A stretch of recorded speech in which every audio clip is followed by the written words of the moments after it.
Welcome to the latest episode of the IA School of Thought series with me, Syed. Now, this series is based on the IA book, School of Thought, 101 Great Liberal Thinkers by Eamonn Butler, which, as the title suggests, summarises the thoughts of leading classical liberal thinkers on a range of issues and discusses them within a modern context.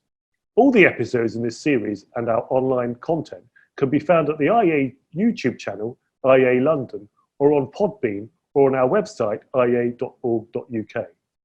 Today's featured thinker is liberal feminist and social reformer, Josephine Butler, and I'm delighted to be joined by Dr Stephen Davies, who is a historian and head of education at the IA, to discuss her life and her work. Steve, welcome, and thank you for joining me today. My pleasure. I wonder if I can start off by asking what inspired you to choose Josephine Butler? Have you specifically admired her role in the way she shaped our thinking? Was there something that she did? Is there a personal connection? What was it that inspired you? Well, I am an enormous fan of Josephine Butler. She is a historical figure that I profoundly admire for both her personal qualities and for what she achieved.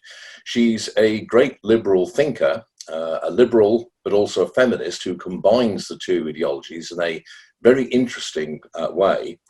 She's also a great activist, a campaigner, responsible for one of the great libertarian campaigns of the 19th century.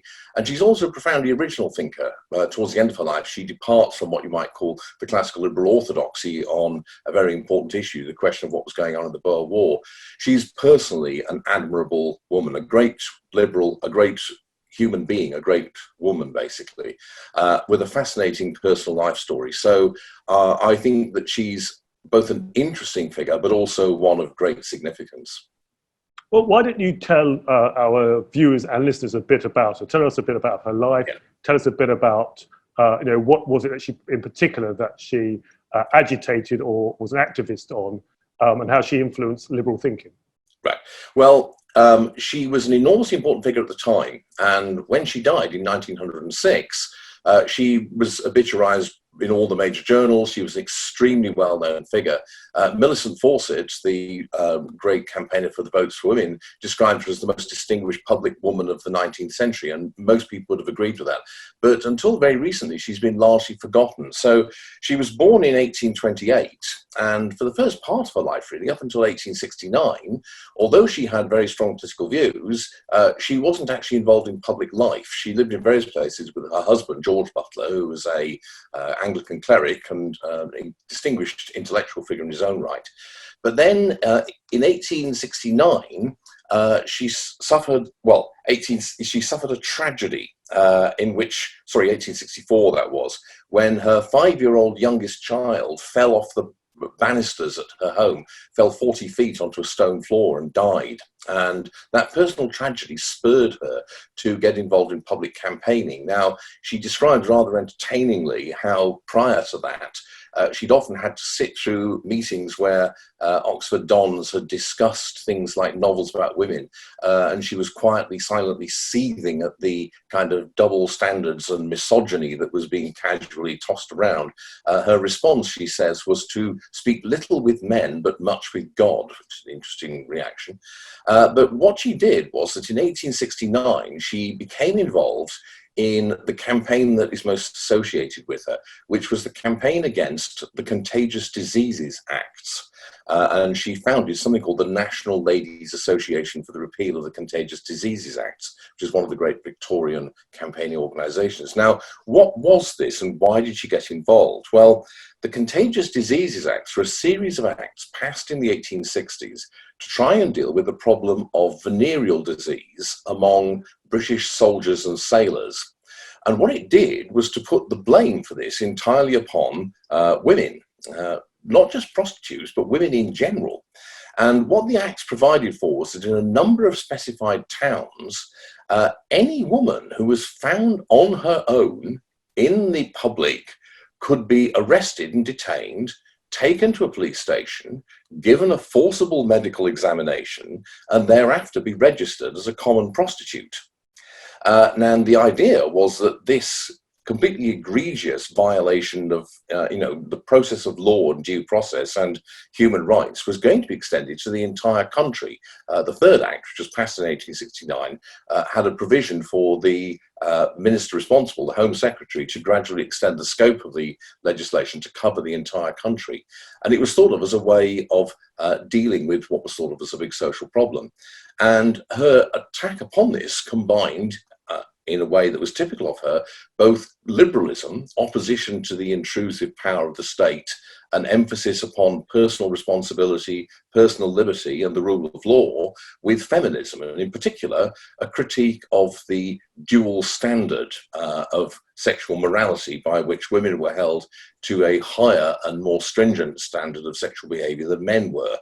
And so what you had was a great campaign which she undertook, which went on for almost 2 decades, involving a lot of personal danger on her part, because lots of people, brothel keepers and brothel owners, reacted very violently to her campaigns, and she was subject to all kinds of harassment and attack at the various public meetings that she held. And eventually in 1883, the laws were suspended. In 1886, they were actually repealed. So the campaign was ultimately successful. She was also involved in other campaigns at the same time, notably for the abolition of what was called the law of coverture, which was the law which stated that when a woman got married, her legal personality was extinguished, and she became effectively an appanage or attachment of her husband. She had no separate legal identity. And in particular, all of her property became the property of her husband. It passed entirely to him. And you could get round this, but it required an incredibly expensive procedure, which was not available to anybody apart from the aristocracy, basically. And so she was also involved in the campaign to repeal that, which bore fruit again in 1886 with the passage of the Married Women's Property Act, which allowed women to retain their own legal, distinct personality and interests after they were married. So she was clearly an activist. We would call her a liberal activist. Yeah. Was she also seen as a thinker or a writer? And did she write much, and did she influence others? She wrote an enormous amount. Nobody, I think, has actually produced a proper comprehensive bibliography of all of her writings. There's about 90, at least, short books, quite long books, pamphlets, published speeches, things of that sort. She wrote an enormous amount, and it's a mixture of short-term campaigning literature, longer, more reflective theoretical pieces, and also by autobiographical memoirs of one kind and another. And she's both a campaigner but also a thinker, because she thought very deeply about feminism, but also about her concept of liberty, the nature of the British Constitution, the nature of what a free society was, and also, very importantly, about how both of those things related to her very profound and devout Christianity, which was of a non-denominational kind, by the way.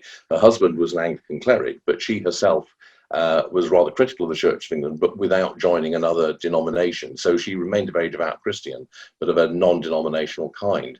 Now, I think this is the area where the current historiography, which is quite good, by the way, Judith Walkowitz and other people who've written about her, tends to miss out a lot of what is important about her, because her feminism, her feminist thinking has been studied quite a lot lately, and we now know quite a lot about how she thought about this and the nature of her feminism.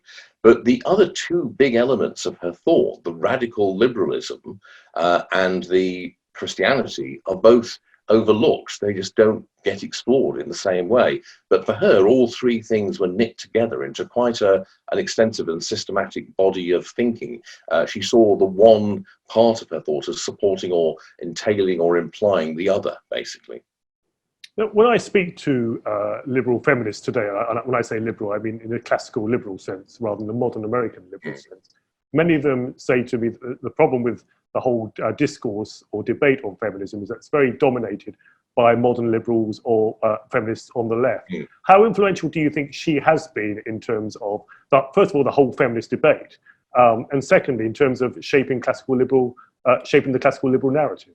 Well, at the time, she was very, in terms of the second part of your question, at the time she was very influential. One of the things that we forget now is that up until really the suffragette campaign before World War One, feminism is mainly associated with radical laissez-faire liberalism. Most of the great 19th century feminists in both Britain and North America, and indeed also in France, are ardent individualists, and Josephine Butler fits right in the middle of that tradition.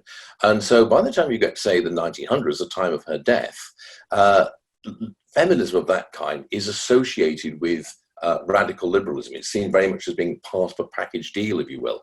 But that's tended to be forgotten later on. Now, her feminism is actually very radical, because at the heart of it is a very profound critique of the sexual double standard that I mentioned earlier, and a critique, therefore, of conventional ways of understanding both male and female sexuality and sexual identity.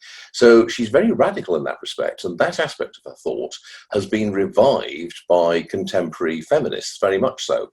They look back to her as one of the influential founders of a lot of quite radical feminism today.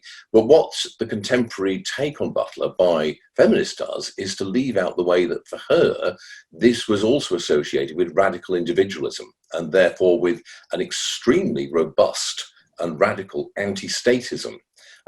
She was, even by the standards of her own time, a real hardline anti-statist. She was, in the kind of Herbert Spencer class in terms of opposition to the expansive role of the state. So she didn't believe, for example, in a compulsory public police force. She was opposed to that. She thought that we should depend upon voluntary private action to enforce the law and protect property and lives from depredation. She was strongly anti-militarist, strongly opposed to imperialism. So she had a whole lot of radical individualist ideas, which these days tend to be discounted. So people buy part of the deal today.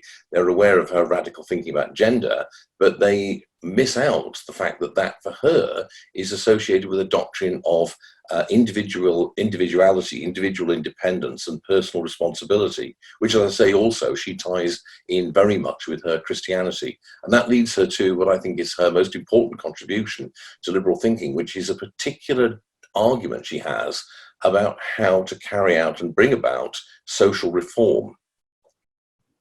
So we know that she clearly is inspired by her own experiences losing a child, her Christianity. Do we know what other or which other liberal thinkers might have inspired her, particularly in her writings?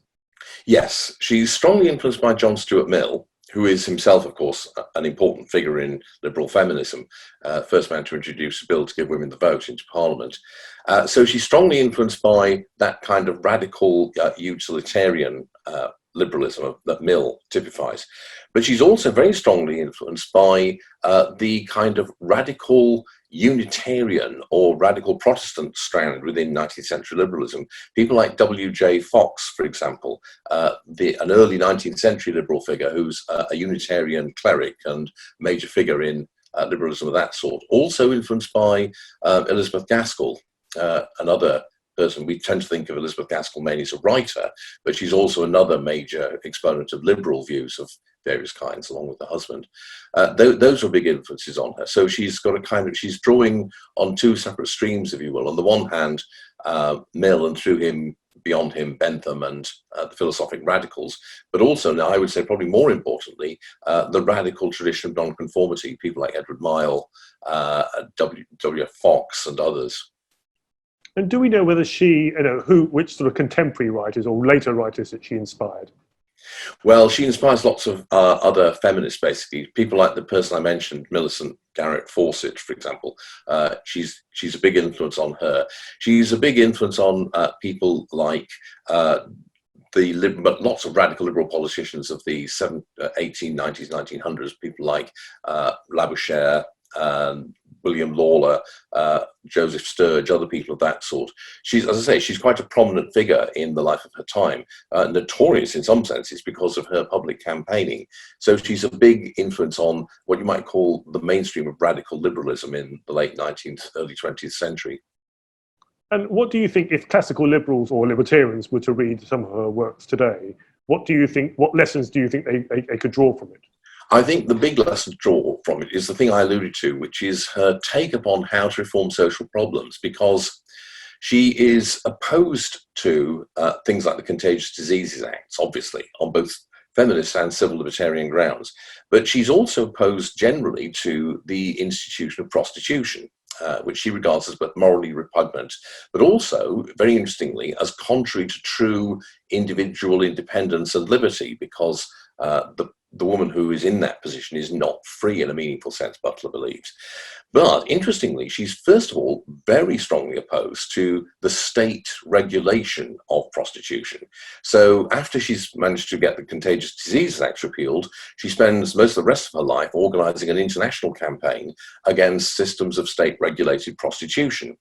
Now, that might lead you to believe that she's then in favor of the abolition of prostitution, but she's also against that. She doesn't think that the way to deal with this social phenomenon and this social problem is by using the political process, the power of the state, to outlaw it.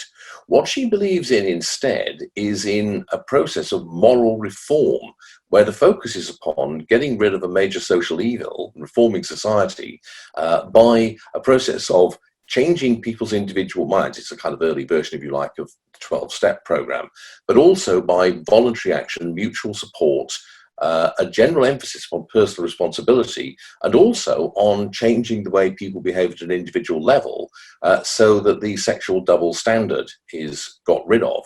So, for example, if we were to think about obvious contemporary applications of this, Butler would have been very much on the side of the, exposure of sexual predators through the Me Too movement, but she would have been very strongly opposed to the idea that political action is the way to deal with this problem. She instead had a quite different model of how to achieve social reform and social transformation, which didn't involve the use of the state and legislation, much less the criminal law, to bring it about, which relied rather upon a process driven by voluntary action that changed what you might call broad popular psychology and culture.